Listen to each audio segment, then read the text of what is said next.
서쪽 날개주 West Wing Week. Welcome to the West Wing Week, your guide to everything that's happening at 1600 Pennsylvania Avenue. This week, the president traveled to the Republic of Korea to attend a security summit, where he also visited the DMZ, held a series of bilateral and trilateral meetings, and gave a major address to students at Hankuk University. While back at home, the new year of the kitchen garden got underway with this year's first planting. That's March 23rd to March 29th, or I've got Seoul. On the first Friday of spring, and with the Rose Garden in full Technicolor splendor, the president announced his nominee for the president of the World Bank. It's time for a development professional to lead the world's largest development agency. And that's why today, after a careful and thorough search, I'm nominating Dr. Jim Kim to be the next president of the World Bank. I think I can speak for Secretary Clinton and Secretary Geithner when I say that we are looking forward to working with him. That evening, the president set off on Air Force One, bound for the Republic of Korea. And on Saturday, the president was still traveling, crossing 13 time zones, one continent, and the Pacific Ocean. Air Force One made the 6,945-mile journey, or 11,177 kilometers for the metric folks. The president landed early Sunday morning Korea time for his third visit to the Republic of Korea as president. His first stop was the demilitarized zone, the border separating North Korea and South Korea.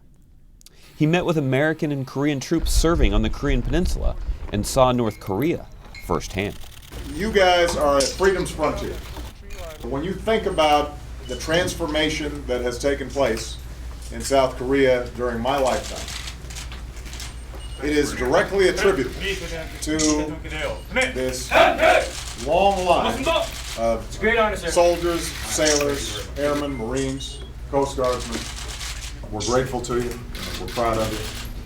And I hope that all your family back home knows how proud your Commander-in-Chief is of you.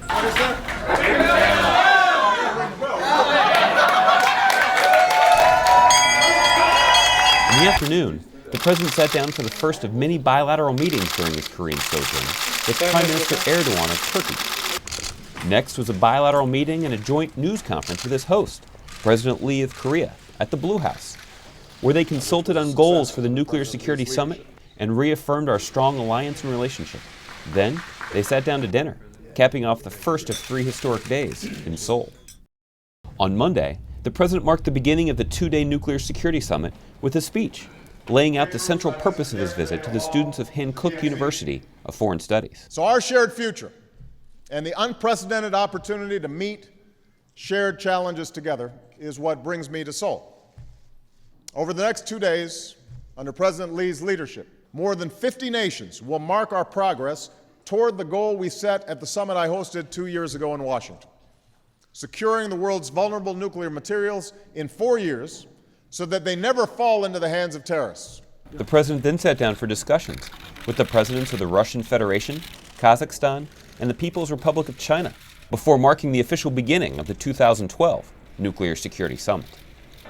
This was the second edition of the conference after the 2010 Nuclear Security Summit that the president convened in Washington, D.C.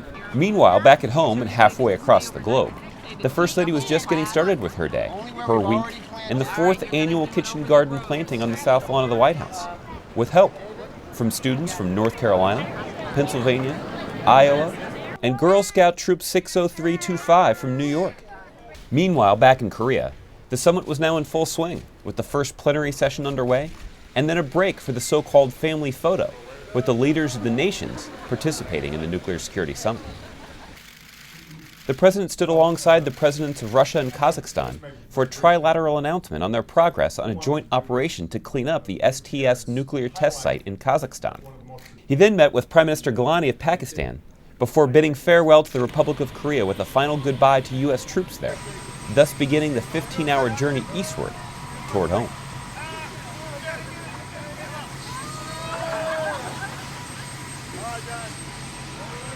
On Thursday, the president spoke in the Rose Garden and called on Congress to end the billions in taxpayer subsidies that goes to the largest oil and gas companies. They can either vote to spend billions of dollars more in oil subsidies that keep us trapped in the past, or they can vote to end these taxpayer subsidies that aren't needed to boost oil production so that we can invest in the future. It's that simple. And as long as I'm president, I'm betting on the future. Later, the president did an interview with Clark Kellogg of CBS, stopped by to meet with members of the International Red Cross, and spoke to the Cesar Chavez Champions of Change, who represent communities all across America. To find out more information on any of these topics or to see complete videos of these events, go to whitehouse.gov. And thanks again for checking out your West Wing Week. And remember, Sunday is International Make Things Dance Day.